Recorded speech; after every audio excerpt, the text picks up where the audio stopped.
Hola, mi nombre es Camilo Mulford, estudiante de Ingeniería Mecánica de la Universidad del Atlántico de Colombia, y hoy vamos a determinar la rapidez de un electrón que se dirige desde un punto en el eje X hacia el centro de un anillo, y vamos a describir ese movimiento. Bueno, el ejercicio nos dice que un anillo delgado uniformemente cargado tiene un radio de 15.0 centímetros y carga total de más 24.0 nanocoulomb. Se coloca un electrón sobre el eje del anillo a una distancia de 30.0 centímetros de su centro y queda restringido a permanecer sobre ese eje. Después se libera el electrón desde el reposo. A. Describe el movimiento posterior del electrón, y B. Determina la rapidez del electrón cuando alcance el centro del anillo. Bueno, como primera medida hacemos un bosquejo del ejercicio en el cual a partir del centro del anillo mostramos el eje X, el eje Y y el eje Z. Luego tomamos como el radio, como R mayúscula, desde el centro hasta un extremo del anillo. La carga Q, que es una carga negativa, se encuentra a una distancia de dx, que ya sabemos, el ejercicio nos da esa distancia y el radio también nos la da.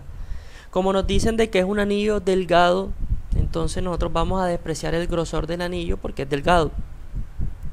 Uniformemente cargado, ¿qué quiere decir que sea uniformemente cargado? Que tiene toda la carga, la misma carga en todos los puntos, ya en todos los segmentos del anillo.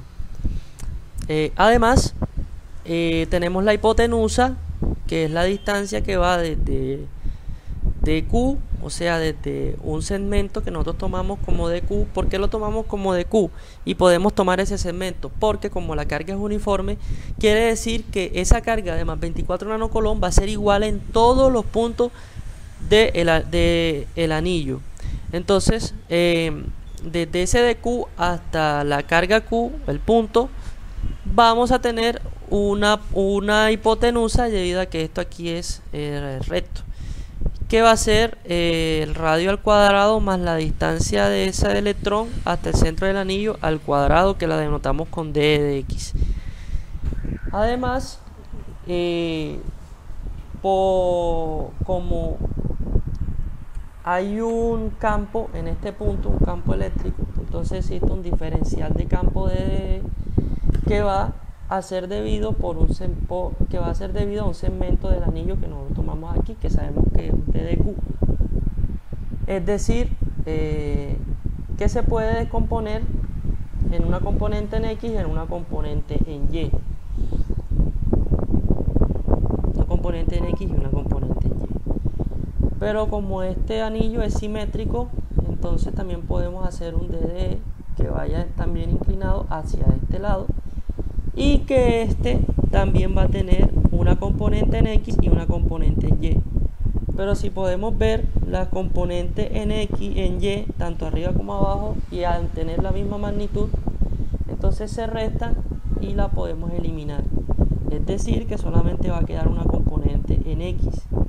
Por lo tanto, resolvemos el inciso A, que nos preguntan que después de que se libera el electrón del reposo, describe el movimiento posterior del electrón. Entonces, soltamos al electrón del reposo, entonces el electrón se va a dirigir inmediatamente sobre el eje X, porque nada más hay componente en X. Entonces sobre el eje X se va a dirigir el electrón hacia la izquierda, porque como el anillo está cargado positivamente y el electrón está cargado negativamente,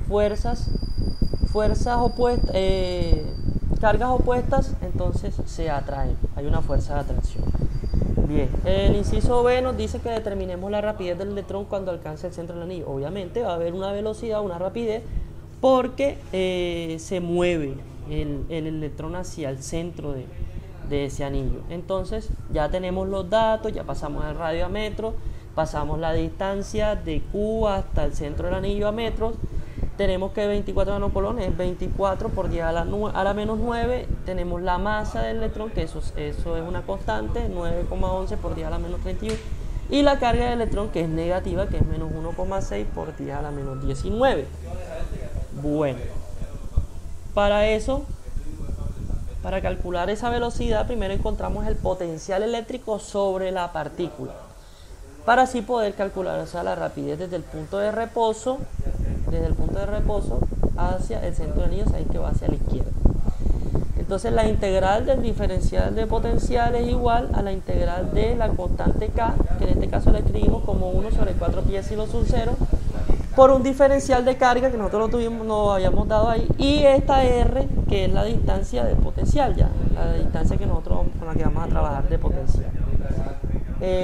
Bien, entonces la integral del diferencial de potencial, sabemos que es potencial eléctrico, y acá esta K, la constante K, que es 1 sobre 4 pi epsilon sub 0, la sacamos de la integral porque es una constante, y esta R, ya sabemos cuánto vale R, que esa habíamos dicho que era la hipotenusa, que era la distancia desde Q negativo hasta un D de Q. Y sabemos que esto vale la raíz cuadrada de el radio al cuadrado más la distancia de X, ¿ya? Y entonces, eso como es constante, porque va a ser, como es uniforme, entonces la podemos sacar de la integral, ¿ya? Porque va a tener la misma distancia. Entonces nos va a quedar solamente la integral de dq. La integral de dq es q. Entonces el potencial va a ser igual a q sobre 4 pi epsilon sub 0 por la raíz cuadrada de radio al cuadrado más la distancia de x al cuadrado. Eso va a ser a una distancia de x. Esto es cuando el electrón está a una distancia de x. Pero si el electrón está en el centro del anillo, entonces ya sabemos que no va a haber distancia de x. Esta distancia de x se hace 0. Como la distancia de x se hace 0, entonces aquí nada más te va a quedar la raíz cuadrada de r al cuadrado. Pero la raíz cuadrada de algo elevado al cuadrado, esa raíz se cancela con el exponente 2 y nos queda solamente r. Y estos son los puntos donde se va a mover el electrón. Bien, además, como el electrón parte del reposo y se dirige hacia la izquierda, es decir, hacia el centro del anillo, entonces nos piden calcular la rapidez del electrón. Entonces aplicamos conservación de la energía y tenemos que la energía cinética 1, donde empieza el electrón, más la del potencial 1, la energía potencial 1 es igual a la energía cinética 2 más la energía potencial 2. Pero esta energía cinética 1 es 0 porque el electrón parte del reposo. Entonces lo cancelamos. Entonces nos queda que la energía potencial 1 es igual a la energía cinética 2 más la energía potencial 2. Pero para poder demostrar esto y para poder hallar la velocidad, entonces hacemos un artificio matemático dividiendo cada uno de los términos de la igualdad sobre Q. Entonces, por definición de potencial eléctrico, tenemos que potencial eléctrico es energía sobre carga. Entonces, energía sobre carga, pero como esta es energía potencial 1, entonces sería potencial eléctrico 1, igual a la energía cinética 2 por sobrecarga, más, como aquí es energía potencial 2 sobre carga, entonces sería el potencial eléctrico 2. Entonces tratamos de despejar esta acá para después hallar la velocidad y pasamos esta potencial eléctrico 2 a restar y luego esa Q la pasamos a multiplicar y nos quedaría así. Luego tenemos que la energía cinética es un medio de la masa del electrón por la velocidad 2 del electrón al cuadrado, porque es la energía cinética 2, entonces sería la velocidad 2. Despejando la velocidad 2, esto pasa, este 2 que está dividiendo pasa a multiplicar, y esta masa que está multiplicando pasa a dividir, y como esto está elevado al cuadrado, sacamos raíz cuadrada en ambos lados, esto se va a este 2 con la raíz, y aquí nos queda este lado elevado al cuadrado. Luego, para poder hallar la velocidad, primero tenemos que calcular el potencial 1 y el potencial 2. Ya sabíamos que el potencial 1 lo habíamos visto acá, cuando está a una distancia de x, cuando es del anillo.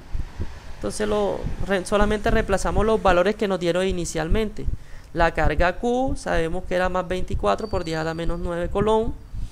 La constante K, que es 1 sobre 4 pi epsilon sub 0, que es 8,9 por 10 a la 9 newton por metro cuadrado sobre colón cuadrado. Y aquí tenemos el radio elevado al cuadrado más la distancia que hay de Q al centro del anillo elevado al cuadrado.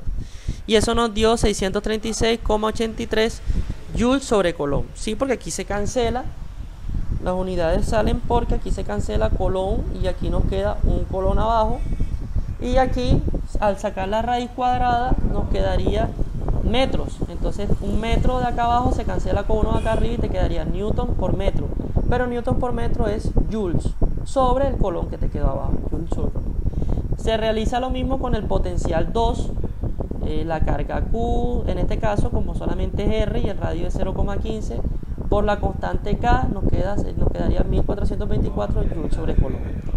Luego tenemos el potencial 1, el potencial 2 y tenemos la fórmula de la velocidad que la habíamos puesto aquí. Reemplazamos, tenemos 2 por la carga del electrón, ya sabemos que la carga del electrón es menos 1,6 por 10 a la menos 19 colón, por el potencial 1 menos el potencial 2, esto es negativo y esto aquí también da negativo porque este es menor que este, entonces menos por menos da más, y este colón se cancela con este colón y esto queda newton por metro sobre kilogramo, pero sabemos que newton aquí es igual a kilogramo por metro sobre segundo al cuadrado, ¿ya? Por metro, obviamente el metro que tiene al lado, entonces esto lo daría metro al cuadrado.